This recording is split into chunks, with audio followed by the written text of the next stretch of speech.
What's up everyone, my name is Frank and I hope you're all having a great day today.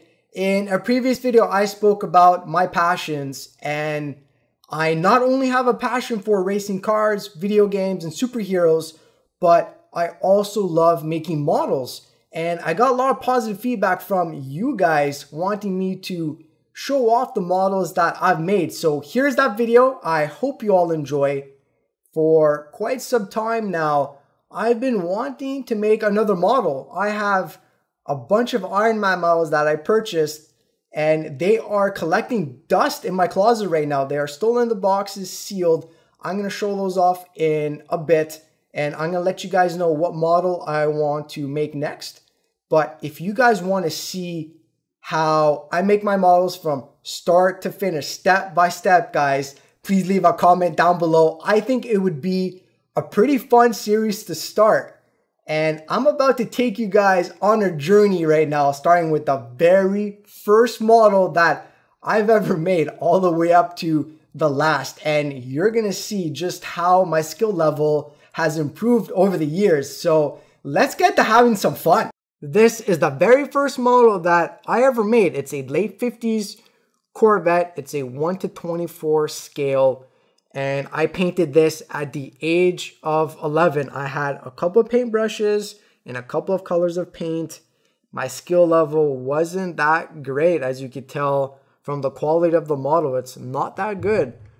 Coming to the front, the Corvette emblem, I literally just painted it silver. I didn't even bother painting those fine details, well, mainly because I didn't have that skill in order to do it. Same with the engine. I straight up just painted it red and glued on the chrome parts that the kit came with. Coming to the side of the model, you can see all of my brush strokes. Wow, that is so bad. I remember till this day, I was using the red Testors enamel paint and they still sell that paint to this day. I literally dunked my paintbrush into the can and I started painting the body. I didn't know that, it's best to thin down the paint a bit and to apply a few thin layers instead of applying one massive thick layer. I'll get you guys a close-up of the interior. I have no clue what I was thinking with this color scheme. The black with the red inserts. Oh my God. There's no detail on the dash or speedometer. I didn't paint any of the knobs. And for some of you, you might like this color scheme, the black with the red inserts. I'm not a fan of it anymore. We'll come to the bottom. I'll show off the bottom. Yeah, not that impressive. It's all black. You can see the exposed engine's oil pan, which is pretty cool, and its transmission. I didn't paint any of the suspension components. I did, however, paint the exhaust silver, which is pretty cool. I like that. I didn't even bother painting the gas tank. Wow. So this is my very first model that I made, and my skill level at the time, very poor, but I am going to keep the model as is because it reminds me of how far I've come, and it's a memory. It was a learning experience for me. And please do not comment where the missing hood is. Your guess is as good as mine where that hood ended up. I have no clue how I even lost it. This is the second model that I want to show off for you guys. I made this at the age of 15 years old. For those of you who know me very well, you guys know that I started racing at a very, very young age. And I made a model of myself and my Maranello kart. As you can see, if you guys don't know what a Maranello kart looks like, not to worry, because I've got an old school picture, throwback pic right there. Yeah, look at that. I'll bring it closer for you guys. That is me in my sexy race suit, my sexy red kart. Damn, that was a long time ago. I will bring it back. I'll put the kart to the side just to show you that, with the skill level that I had at the time, I think I did a fairly good job on my model to accurately represent my kart. I mean, there are a lot of details that are missing, but the model does loosely resemble my actual kart. I think I did a pretty okay job paint wise, I didn't go full out applying all of the yellow decals, but I did my best for my skill level at the time. I'll show you guys up front. I printed out all of the decals on a sticky sheet, and then I stuck them onto the model. And if you guys are wondering, yes, my number was actually 69. So I had the cart already. It was a blue color. I sanded everything down and I repainted it to match. The only thing that I didn't have was the driver. So what I did is I bought a pit crew model kit, which came with a driver and the pit crew, and I mixed and matched the pieces together, and I custom made the driver. So you will not find this driver anywhere because I custom made him myself. I'm pretty proud of the way it came out. Hats off to me. I was only 15. My skill level wasn't that developed yet. I think I did a fairly good job. Another thing that I am very proud of, guys, I'm going to show you right now. I'm bring this closer. So this was the first time that I applied scenery to a model. And I mean, this is not real grass, it's modeling grass, but I'm still happy about how it came out. Also, I custom made the curve. I will lift it up for you just to show you that I put all of the black markings on the curve just to simulate the tire marks of the carts going over. It gets scraped and scratched over time. I'm pretty happy about how that came out. It really brings the model as a whole to life. And I think out of all my models, this has to be the closest to my heart because those were some of the greatest times of my life. So this has to be one of my prized possessions in my collection, the one that I hold closest to my heart. So I really hope you guys enjoy this one. These are the models that I want to show off next for you guys. I made these at the age of 20. They're from a company called Revel, and I'm a huge American Muscle fan. I love American Muscle cars. There's something about the styling that gets me going, and just hearing the rumble of the engine and hearing it struggle to maintain idle at a stoplight is amazing. You can tell it's a caged beast that's just waiting to let loose and wreak all hell on the world. So it is fitting that I have 6 of the most iconic American Muscle engines part of my model collection. Starting from the left, we have Ford's 427 big block engine. Over here we have a Corvette engine. Right here we have Chevy's small block engine. This is probably the most used engine in project cars. It is an iconic engine along with Corvette's 427 big block engine. Another iconic engine is the 426 Hemi engine, absolutely amazing. And we have another Hemi engine, last but not least, is from a Plymouth Cuda. As you can see, it does have that shaker hood, which is absolutely amazing. So let's get up close and personal with the 427 big block. Here is the Corvette 427 big block beast of an engine. It's highly detailed and very accurate model of the actual engine. And I'm going to show you guys that when I rotate the fan, it will also rotate the alternator. Super cool. I love that. Coming to the top air filter, it does have that turbojet sticker. I'm not sure if it's going to focus for you guys or if the camera will pick it up. Probably not. Obviously, with my luck, it didn't. That's okay, but the whole engine has the proper markings and decals that the actual engine would have, and I love seeing that. It's an absolute pleasure to work on a model that has such detail as these. I love it. Coming to the side, show you guys up in here, you see the 3 carburetors. Super cool. I'll get closer for you guys. These are the spark plug cables, and it's an actual cable. It's a wire. I love that. It's not hard plastic. Super cool. You can move it whichever way you want. The exhaust manifold, the oil filter at the bottom, and it has a period accurate decal on the oil filter. I like that. Coming to the back, I won't go into great detail because I'm not sure if you guys know a lot about cars or a gearhead like myself, But here is where the transmission will connect to, and this will rotate as well, as you can see. Super cool. I love seeing all that. Coming to this side, we have the dipstick right here to check your oil. Super cool. I feel that I'm not really doing this model justice by showing you guys with my camera, but if you guys want detailed, high quality shots of all those little nooks and crannies of the engine, just to see the detail and the quality of it, please feel free to leave a comment down below. I'll be more than happy to post some pictures on my social media for you guys. But these models were absolutely amazing to work on, absolute pleasure, and I'm extremely proud of the way the engines came out. So let's move on, and we're gonna get to another American muscle beast. This is the fourth model that I want to show off for you guys. I painted this at the age of 21.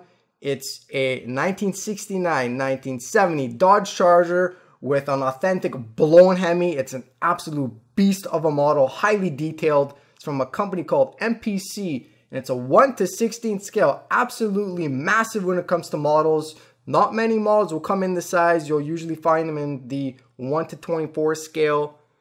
And I am extremely proud at the way this model came out. This was the first time I used a spray can in order to paint the body, and I bought a black with the clear coat already mixed in, and I am very happy at the result that it gave. I closed my blinds and there is some light coming in, and the body of the car is reflecting that light, and the camera is doing a very good job at picking that up, and it's struggling to stay in focus right now. But that's how you know you have a really good paint job on the model and also on the car. When you wash and wax the car, you see it shine in the light, you see the reflective surface, and this particular model right here has that. And again, I am happy at the result. As you can see, the front fender is picking up, you know, my reflection. Even on the hood, it is reflecting my hand. If I go on top of the roof, you know, you see it, it's reflecting my fingers. It's absolutely amazing. And I will walk you through what I did to this model. As you can see, there is no fender gap. I dropped the car as low as I could. I will bring it forward for you guys because I am pretty happy at the Charger logo. I outlined it. I did it on the other side and on the trunk.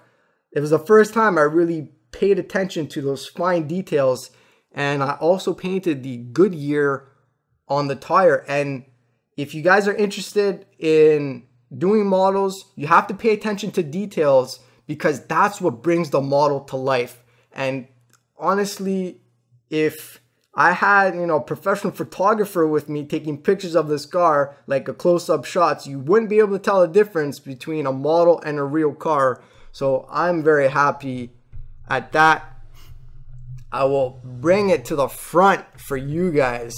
And for those of you who are car freaks, know your cars, know your models, do not comment, "Yo, Frank, that is not a 1969 Charger front grille." No, it is not. I don't really like the front grille of a 69 Dodge Charger.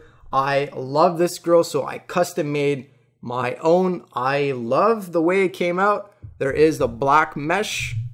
I will lift it up for you guys because you are able to see the radiator through the front grille. Also the chassis, which I painted silver.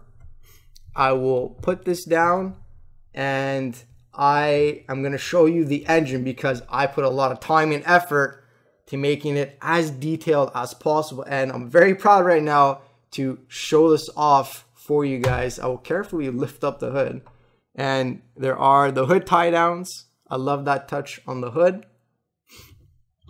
There it is, the jewel, the beast of an engine, authentic full-blown Hemi engine. I will lift this up for you guys just so you can see inside. I painted all of the suspension components, the shocks, the A-arms. You see the fan belt for the supercharger. You see the red spark plug wires. Fun fact for you guys, every model that I do has to have red on it. It's my signature touch, and for this model I put red spark plug cables, and I'm going to show you the inside because there is a red fire extinguisher. Brings up like that. You could see the red fire extinguisher between the seats. I love how that came out. I will, wow, look at the chrome of the engine reflecting the light. That is crazy. My camera can't even focus that. That's mind-blowing, guys. If you want high detailed shots, please let me know. I'll be more than happy to take pictures for you and post them on my social media. And if I could get you guys a close-up of the interior, you could kind of see inside. I did a lot of detail work on the dash. I painted all those little knobs. I painted the speedometer, the tachometer, the radio. I really made it pop, so when someone looks up close at this model, they'll be able to pick up all those details, and it adds to making the model as realistic as possible. I'll go to the back for you guys, and I will just leave it right here because you can see how wide that rear tire is. It is absolutely massive. Wow. And you can see I outlined the Charger logo on the trunk. I will get full back view for you guys. Yeah, you see the chrome reflecting. You can also see the trunk reflecting. Yeah, it's reflecting my fingers. That's crazy. I will lift this up for you guys. I will hold the back tire so it doesn't slide down. You can see just how massive those rear tires are. You see the fuel tank. You see the suspension components. I will not lift this model up, but I do want to show you guys the bottom of the car because you really get to see the underneath and the work that I put in. So I will put up a video right now.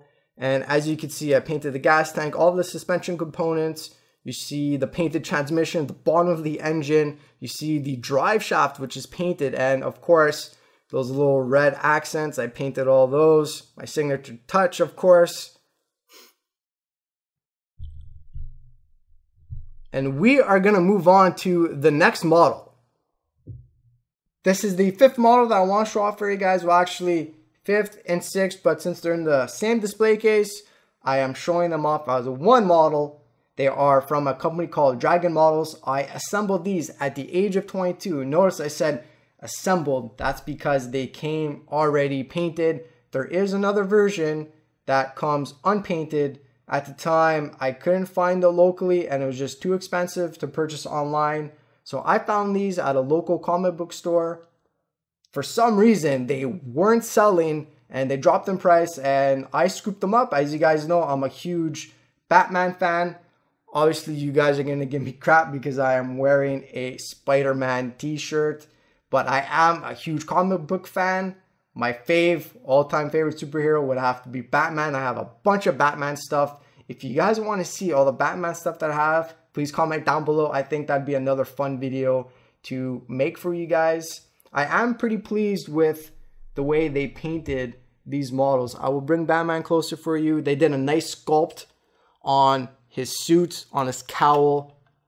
They did a nice paint job on his cape, nicely highlighted and weathered. I really like that a lot. Along with the building that he's on, they did some weathering and some highlights. I like that, very cool. I am not pleased with his mouth. We'll see if that will focus. No, I did close my blinds and there's not much light coming in, but for some reason these models are reflecting every little light that it could get. I will bring Bane. As a whole, he is nicely painted, nicely detailed. His pants are nicely weathered along with his boots as well.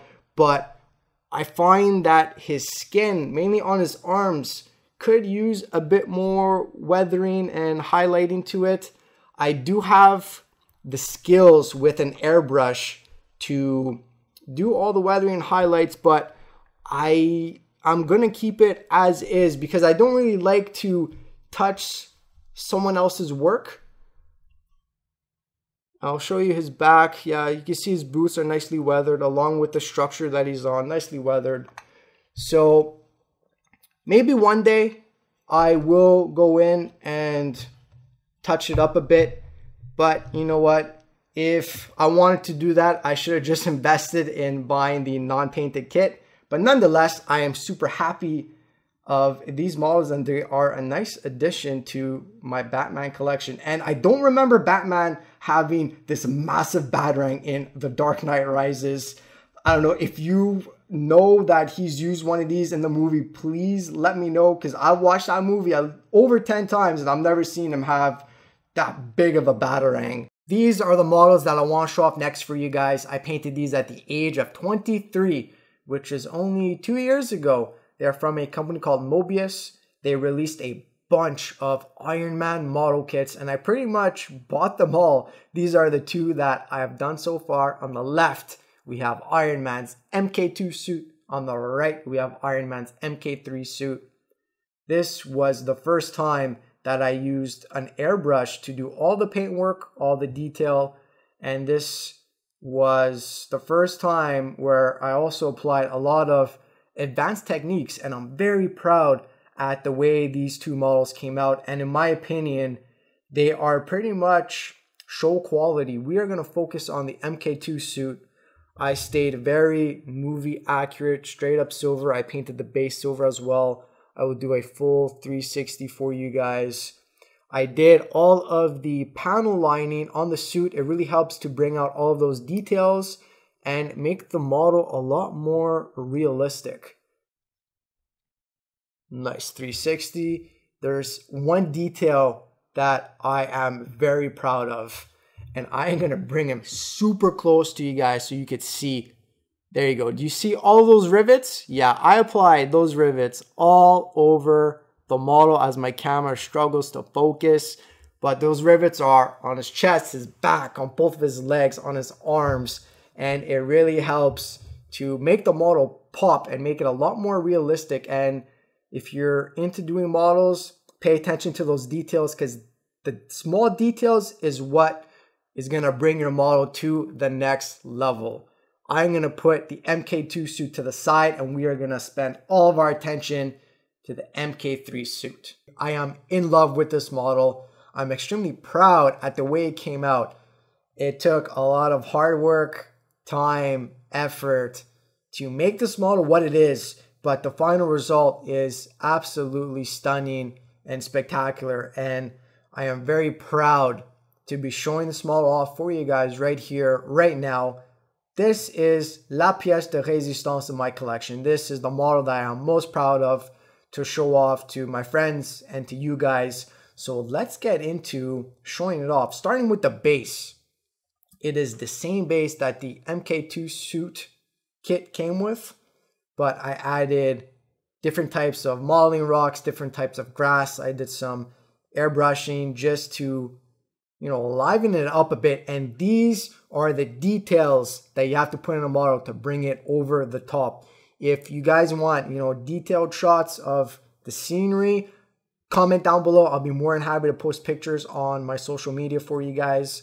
I will bring Iron Man a lot closer so you could see all of the detail work that I did. The color is absolutely amazing, stunning. I love how it is reflecting the light right now. I applied a gold base coat first, and then I applied a transparent red just to give that candy apple metallic red look to it. I love how it came out, and when the model kit comes in the box, it's in pieces. You have to assemble it yourself, and I spent a lot of time making sure when I glued all the parts together that all of the joints lined up and there was no gaps. If there was any misaligned joints or gaps, I would fill them in, I would sand it down, I'd reshape it, and I'd make sure that it was as perfect as possible. And you know, it did take a lot of time, but the result is amazing. I will come to the back for you guys.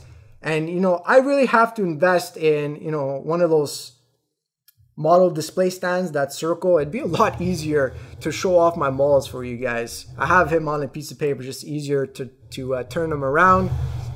Bring closer, you can see all the panel lining, all that gold and metallic red. Amazing. I love how it is shining and all of those silver accents. I love it.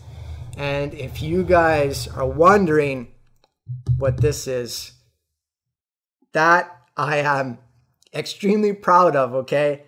When I was building the model, I was thinking, how can I bring it over the top? And I decided, you know what? Let's light this bad boy up. So I cut out his eyes, cut out his chest plate, and I cut out his repulsors. And I am going to go close the blinds right now, and we are going to turn them on. I have made the room as dark as possible so I could show the stuff for you guys. I'm going to turn them on right now. Woo! Guys, look at that. That is crazy. It always brings a smile to my face to turn them on. It brings them to life. Like, we have Iron Man in the freaking room right now. He is sitting on my table. That is absolutely insane, guys. I love how his chest piece just lights up, illuminates the room. His eyes are nicely lit up. Wow, I'm like a little kid right now. I am extremely happy. I'm just proud to show him off for you guys. I hope you are enjoying. I love how his repulsors are lit up as well. You know, I put a lot of time and effort to make sure, you know, it is well lit up, and it wasn't that easy to do. It's pretty hard to run all the wires to make sure the LEDs are in the proper spot. And I can guarantee you, not many people have a model like mine. There are a lot of these model kits out there, but no one would have done their model like I did. I lit them up. I applied the scenery to the base. I applied all of those fine detailed paint work, and the model is stunning. It is absolutely amazing. These are the models that I have yet to do. I wasn't kidding when I said I have a bunch of models that are in my closet collecting dust. Here they are. Starting on the left, we have Black Widow. Moving on, we have another Iron Man MK3 suit, but in a different pose. We have War Machine, which is freaking awesome. Such a badass character. And then we have Iron Man's MK6 suit. And I am leaning towards doing Iron Man's MK3 suit, but in the different position. I am going to turn him to the back so you could see. That's what the model will look like fully painted. So what I am wanting to do for this model, guys, so if this interests you, I'm willing to start a full series on this. I want to paint this model, but I want to go above and beyond what I did on my previous model. I am still going to light them up. I am still going to do a crazy scenery for the base. I'm still going to do a badass paint job. But what I want to do to bring it over the top is I want to apply battle damage, full on chips on his suit, you know, scratches, paint that's missing, you know, even parts that are fully chipped off. Maybe his mask is all dented up, beat up. That's what I want to do. So if that interests you guys, please comment down below. I know it's going to be a fun series, and I'm going to walk you through step by step on how to do everything from the electrical to light them up, to the battle damage, to the scenery, and to the paint job, to the assembly as well. I am going to show you guys all of that. It's going to be a lot of fun, so let me know if you want to see that. I hope you all had fun and enjoyed watching this video. I know I had a blast showing off my models to you guys, and it was amazing to share this part of my life with you all, so I really hope you enjoyed. If you really want to see me start that series on showing you guys step-by-step process on how to make the Iron Man model, please leave a like and a comment down below. I'm telling you guys, I'm going to go all out with the battle damage. I'm going to bring it over the top. It will be lit up. I'm going to show you all that. I'm going to show you how to apply the scenery. It's going to be amazing. So I really hope you want to see that, because I'm very excited to start working on that model. Also, if you guys want to see my Batman collection, please comment down below. I've got a lot of Batman stuff, from coffee mugs to paintings, comic books, to toy cars, to action figures. I have a lot of Batman stuff. So if you want to see that, comment down below. Also, I'm a huge Formula One fan. I have a lot of Ferrari models. If you want to see all my Ferrari models, please leave a comment down below. I really hope there are some racing fans who are watching this video, because that's another passion of mine, is racing. So I really hope you want to see that. And I'm about to give you guys a sneak peek, okay? Not many people have seen this. I've posted this on my social media, but sneak peek right here, right now, very quick. I am planning on selling these. So if you think they're good and sellable, please let me know. Or if you want to help me out or know a price, let me know. Okay, sneak peek. Sneak peek number one. Look at that. Look how sick that is. Oh my God. Crazy. No, that's it. Sneak peek number two. Ooh, Wonder Woman. Crazy. I spent a lot of time on these. They're all stencil art. I sprayed. They're all spray can. Oh, sick. Superman. Oh, that's it. That's all the look that you get. Sneak peek is over, guys. I have completed the whole Justice League. I am planning on selling these. I don't know a price. If you guys know a price, please let me know. What are you willing to pay for these paintings, and how do I go about selling them? Let me know in the comments down below. Greatly appreciate it, guys. I hope you all had fun watching this video. If you did, please leave a like and a comment down below. Share with your friends. If you're enjoying my content and want to stay up to date or want to see more content like this, please subscribe to my channel. It means the world to me, guys. Without you, I wouldn't be where I am today. So thank you so much. Thank you, thank you, thank you. Everyone, have a great rest of your day. I'll see you all on the next video. Peace.